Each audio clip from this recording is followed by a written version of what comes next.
Marie Curie by Aaron Simpkins. History about Marie Curie is that she was born in Warsaw on November 7th, 1867. She had gotten general education from her local schools. However, her father taught her more scientific subjects. In 1891, she went to Paris to further her education. This is where she studied physics and mathematical sciences.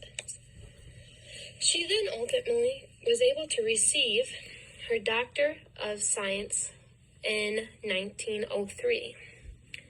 Unfortunately, her husband had died in 1905, which allowed her, however, to become the first woman to hold a position as a professor of general physics in the Faculty of Sciences. She was appointed doctor of the Curie Laboratory in the Radium Institute of the University of Paris. This was a very big position for women at this time, as I stated before. She was the first one to receive anything like this. This position ultimately led her the ability to get awards.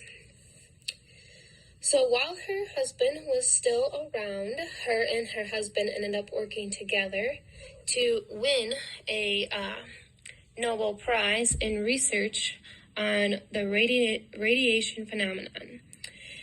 They were only going to award the Nobel Prize to her husband, but luckily her husband was able to stand up for her, and they both gave her this prize. While she was in Paris, before that time, she worked on the radiation.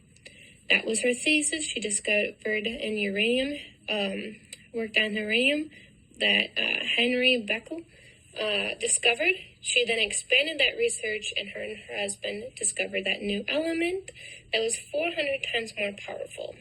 This is what led to their research radiation phenomenon of the Nobel Prize. In 1911, she was awarded another Nobel Prize for isolation of radium. How did this work impact our lives? She added a big contribution to finding treatments for cancers from her discovery of radium and polonium. She has now inspired charities' missions to drive fundamental change in the end-of-life care and better quality of life. And this is my works cited.